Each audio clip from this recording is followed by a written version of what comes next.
Hello guys නිකමට මේ විදියට හිතලා බලන්න. ඔයා යන එයාප්ලේන් එක එකපාරටම ගිනි ගන්නවා. ඕක නිසා එන්ජින් වල ෆෝල්ට් ඇති වෙලා එන්ජින් දෙකම නැති වෙලා යනවා වගේම කාගෝ එකෙත් පිපිරීමක් ඇති වෙලා මේ යානයේ සිදුරක් ඇති වෙනවා. ඉතින් ඔයාලට තේරෙනවා ඇති අඩි 10 ගාණක් උඩ යන යානයක මේ විදියට සිදුරක් ඇති වුණාම මොකද්ද සිද්ධ වෙන්නේ කියන එක. ඔය සිද්ධිය නිසා මේ එයාප්ලේන් එකෙන් කෑල්ලක් ගැලවිලා යනවා වගේම ගොඩක් කට්ටියට අහසෙදිම මැරෙන්න සිද්ධ වෙනවා. හැබැයි ඔයා ගොඩක් වාසනාවන්තයි. මොකද මෙතනදී ඔයාට කිසිම කරදරයක් වෙන්නේ නැහැ. හැබැයි අවසානයේදී මේ යානය කඩන් වැටෙන්නේ උදව්වක් ඉල්ල ගන්නවත් කිසිම මනුස්සයෙක් නැති මිනි මවුරුන්ගෙන් වට වෙලා තියෙන පැසිෆික් ඕෂන් එක මැද්දට. ඉතින් ගයිස් මේක තමයි 2026 දී අලුතෙන්ම රිලීස් වුණ ඩීප් වෝටර් කියන මූවි එක. මේක අනිවාර්යයෙන්ම ත්‍රිලර් සර්වයිවල් මූවීස් වලට කැමති කට්ටියට සුපිරියටම සෙට් වෙන මූවි එකක්. මේක බලන්න ගත්ත මොහොතේ ඉඳන් ඔයාලට කිසිම කම්මැලිකමක් නැතුව එක දිගටම බලාගෙන යන්න පුළුවන්. හරි ගයිස් එහෙනම් අපි වැඩි කතා නැතුව මූවි එක රීකැප් කරන්න පටන් ගමු. මූවි එකට යන්න කලින් මතක් කරනවා අපිව සබ්ස්ක්‍රයිබ් කරන්න. ඒ වගේම වීඩියෝ එකටත් ලයික් එකක් දාගෙනම යන්න.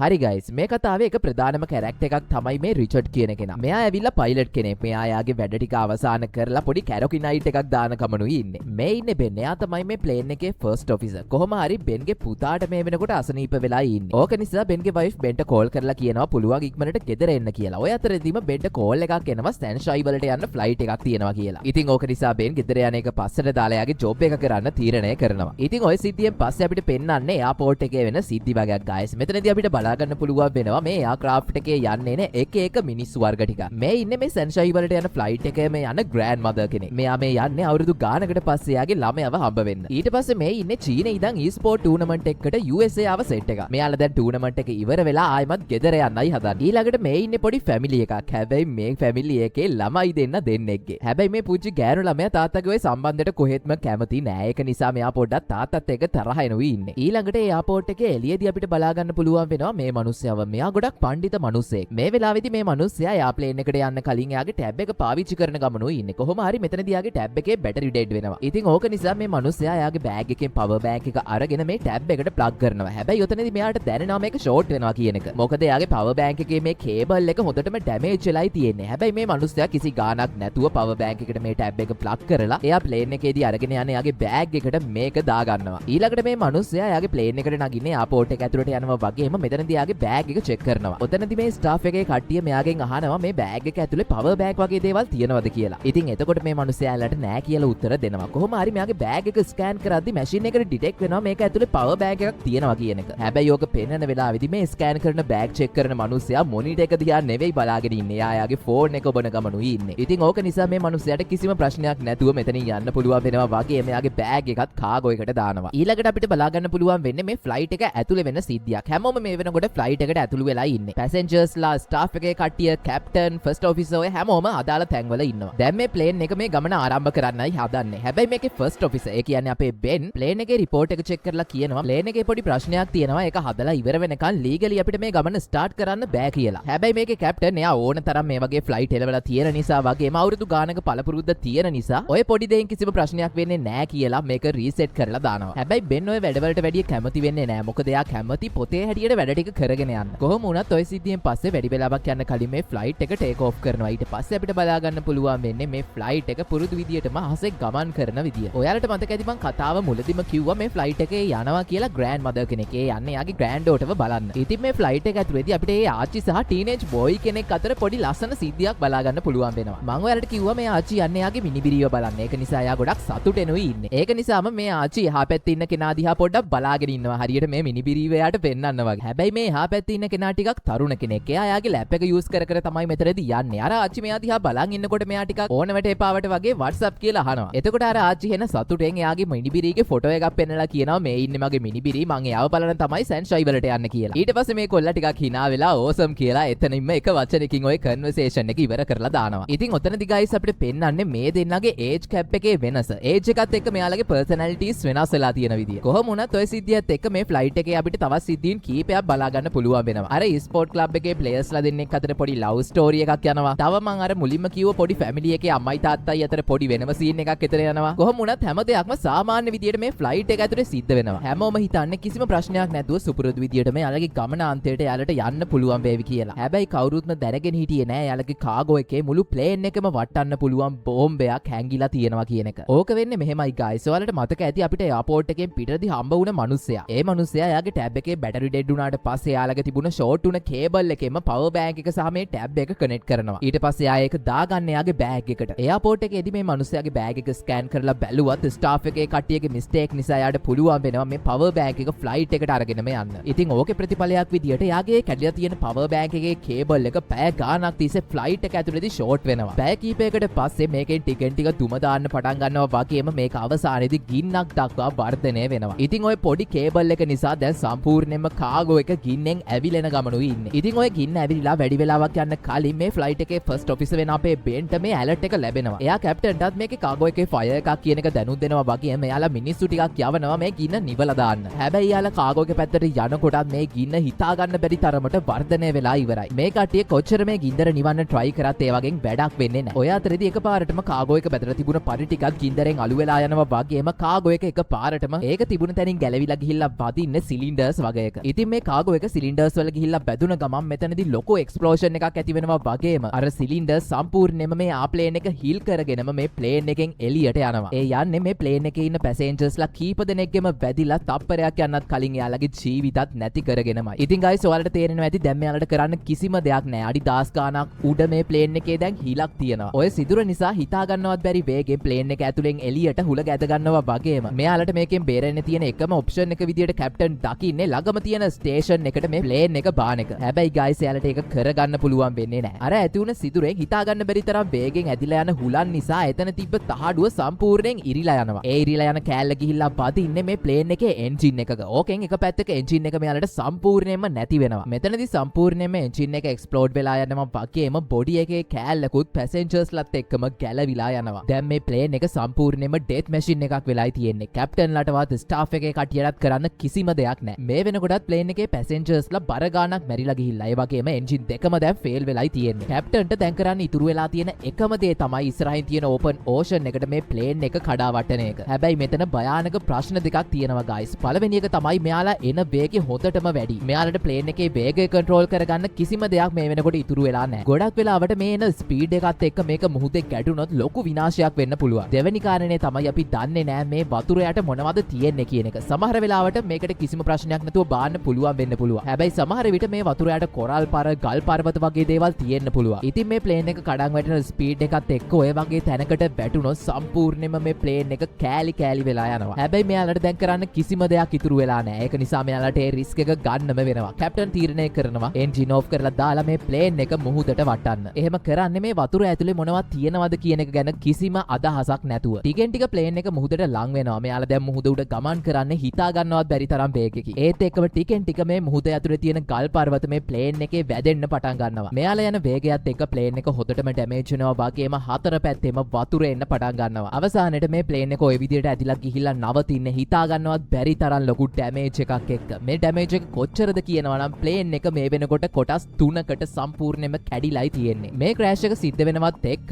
බෙන්ට වගේම කැප්ටන්ට සිහිය නැති වෙනවා. මේ කට්ටිය හැරිලා බලනකොට යාලා ඉන්නේ මුහුදේ ගිලෙන ගමන්. මොකද මේ වෙනකොට ප්ලේන් එක සම්පූර්ණයෙන්ම කැඩිලා ගිහිල්ලා වගේම යාලගේ ඉස්සරහා කොටස සම්පූර්ණයෙන්ම ගිලෙන්නයි හදන්නේ. මේ ටික වෙලාවකට මේක අල්ලගෙන ඉන්නේ මේ ඉස්සරහා තියෙන වීදුරු ටික. කොහොම වුණත් බෙන් හැරුණාට පස්සේ ආ ස්ටාෆ් එකේ කෙනෙක් එක්ක එයාගේ කැප්ටන්ව බේර ගන්න හදනවා. හැබැයි කැප්ටන්ගේ කකුල මේ වෙනකොට ක්‍රෑෂ් එකත් එක්ක හිර වෙලයි තියෙන්නේ. මෙයාලා කැප්ටන්ව මෙතනින් බේර ගන්න කොච්චර try කරත් එයාලට ඒක කරගන්න පුළුවන් වෙන්නේ නැහැ. ඉතින් ඔතනදී කැප්ටන් තේරුම් ගන්නවා එයාගේ ජර්නි එකේ අවසානය මේකයි කියන එක. ඒක නිසා එයා බෙන්ව වගේම අනිත් ස්ටාෆ් එකේ කෙනාවත් මෙතනින් යවනවා වගේම අවසානයේට අර වීදුරු ටික බිතිලා මේක ඇතුළට වතුර එනවා වගේම කැප්ටන්ට මැරෙන්න සිද්ධ වෙනවා. ඔය සිද්ධියෙන් පස්සේ බෙන් මේ ප්ලේන් එකෙන් එළියට යනවා. එතකොට එයා දකිනවා මේ ප්ලේන් එක සම්පූර්ණයෙන්ම කෑලි වෙලා කියන එක වගේම එක තැන්වල පාවි තියෙන ප්ලේන් එකේ සුන්බුන් වගේම මල සිරුරු. ඉතින් ඔය සිද්ධිය දැක්කට පස්සේ බෙන් හොඳටම ෂොක් වෙනවා. මොකද එයාට හිතා ගන්න බෑ දැන් මොකද්ද කරන්න කියන එක. සම්පූර්ණයෙන්ම එයා ප්ලේන් එක විනාශ වෙලා කට්ටිය මැරිලා ගිහිල්ලා ඒ වගේම එයාලට උදව් ඉල්ල ගන්නවත් කමියුනිකේට් කරන්න කිසිම උපකරණයක් ඉතුරු වෙලා නැහැ. ඒක නිසා කැප්ටන් උදව් ඉල්ල ගන්න එක පැත්තකට දාලා තීරණය කරනවා දැනට ඉතුරු වෙලා ඉන්න මිනිස්සුන්ව බේර ගන්න. මේ වෙනකොට ඔයාලා දන්නවා ප්ලේන් එක කොටස් කීපයකට කැඩිලායි තියෙන්නේ. පිටිපස්සෙම කොටස බාත්රූම අනම්මනම් තියෙන කොටස මේ වෙනකොට වතුරට යට වෙලා. මේ කොටසේ තමයි අපි අර මුලින්ම කතා කරපු ගෑනු ළමයාගේ අම්මයි තාත්තයි ඉන්නේ. මෙයාලා දෙන්නට ටික වෙලාවකින් සිහිය එනවා වගේම මෙයාලට කිසිම තේරුමක් නැහැ මොකද්ද මෙතන සිද්ධ වුනේ කියලා. මොකද අහසේදී වුණ එක්ස්ප්ලෝඩ් එක නිසා මෙයාලා වීදුරුවේ ගිහිල්ලා වැදෙනවා වගේම ඕක නිසා මෙයාලට සිහිය නැති වෙනවා. දැන් තමයි මෙයාලට සිහිය එන්නේ. හැබැයි මෙයාලා දන්නේ නැහැ එයාලා ඉන්නේ මුහුද ඇතුලේ කියන එක. ඒක නිසා මෙයාලා කන්ෆියුස් වෙලා මොකද උනේ කියලා බලන්න දොර අරිනවා වගේම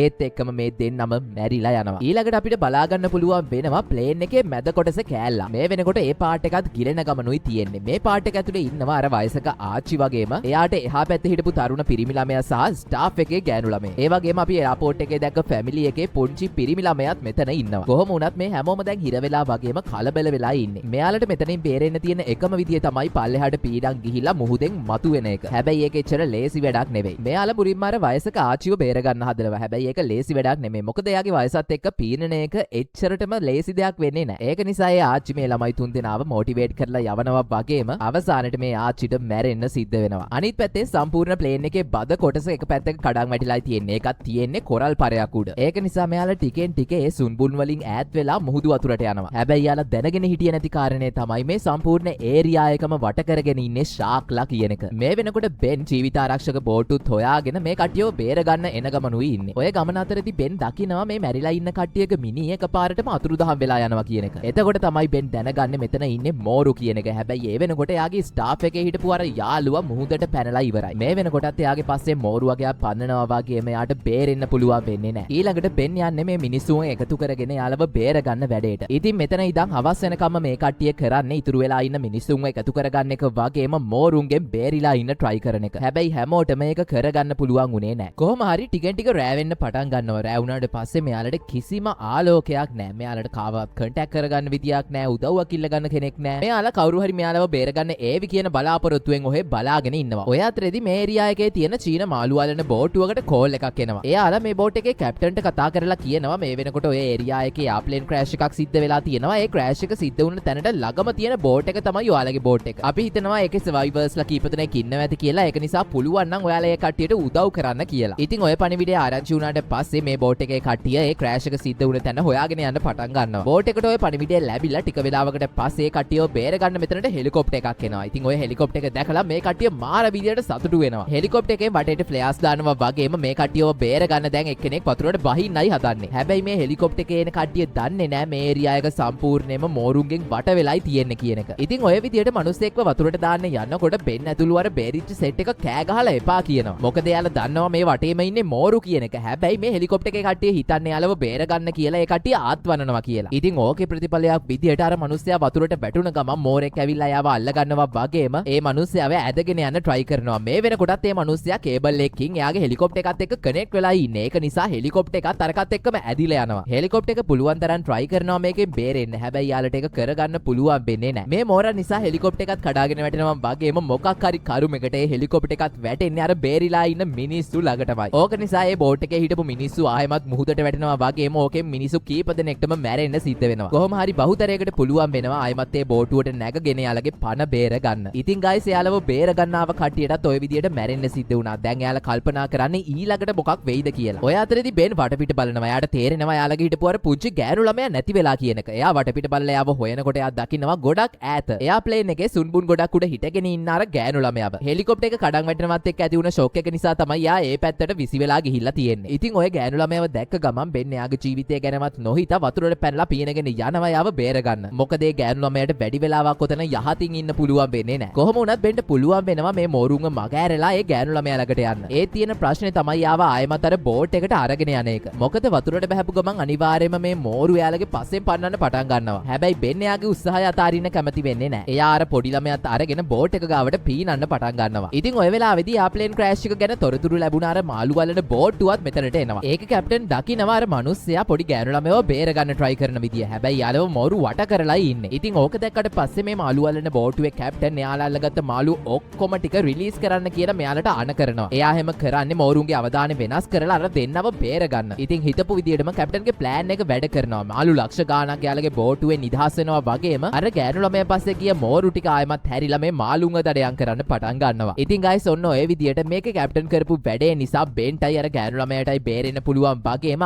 අවසානට මේ බේරිච්ච හැමෝවම එයාගේ බෝට්ටුවට දාගෙන යලව බේරගෙන යනවා. ඒ වගේම අපිට අවසානයේදී හම්බ වෙනවා සේෆ් බෝට් එක හැංගිලා ඉන්න මේ පුංචි ගෑනු ළමයාගේ මල්ලිව. මේ ප්ලේන් එකේ ස්ටාෆ් එකේ වැඩ කරපු ගෑනු ළමයෙක් ඒ පුංචි ළමයාව බේරගෙන තියෙනවා වගේම එයාටත් මෝරෙක් ඇටැක් කරලා එයාගේ කකුල හොඳටම අමාරු වෙලයි තියෙන්නේ. කොහොම හරි ඉතින් අවසානයේදී ඔය විදියට ඒ කට්ටියට මෙයාලවත් හම්බ වෙනවා වගේම හැමෝටම ආයෙමත් ගෙදර යන්න පුළුවන් වෙනවා. ඉතින් guys ඔන්න ඔය විදියට තමයි Deep Water කියන 2026 රිලීස් වුණු මූවි එක අවසාන වෙන්නේ. ඉතින් guys මට පේන විදියට මේ මූවි එකෙන් ගන්න තියෙන ආදර්ශය තමයි හැම වෙලාවෙම Tamanට ආදරය කරන කට්ටියත් එක්ක ආදරෙන් ඉන්න. මොකද ඊළඟ මොහොතේ මොනවා වෙයිද කියලා අපි දන්නේ නැහැ. සමහර විට ඔයාගේ ආදරණීයන් එක්ක ඔයා තරහ වෙලා මේ ගත කරන්නේ යාලත් එක්ක ඉන්න තියෙන අවසාන පැය කීපය වෙන්න පුළුවන්. ඒක නිසා මේ ජීවත් වෙන ටික කාලෙදි තරහමාර අමතක කරලා දාලා හැමෝමත් එක්ක ආදරෙන් ජීවත් වෙන්න. ඉතින් guys ඔය විදියට තමයි අපේ මූවි එක අවසාන වෙන්නේ. මං හිතනවා ඔයාලා මේ වීඩියෝ එකෙන් විනෝද වෙන්න ඇති කියලා. මේ මූවි එක ගැන ඔයාලා දකින අදහස්, රීකැප් එක ගැන අදහස්, ඔයාලට ආව ප්‍රශ්න, හොඳ නරක ඔය හැම දෙයක්ම පහල කමෙන්ට් සෙක්ෂන් එකේ කමෙන්ට් කරගෙන යන්න. අපි හැම දෙයක්ම පහලින් කතා කරමු. ඉතින් guys එහෙනම් අපි මේ වගේම තවත් ඉන්ටරෙස්ටිං වීඩියෝ එකකින් ඉක්මනට හම්බ වෙමු. එතකල් පරිස්සමට ඉන්න. ජය වේවා.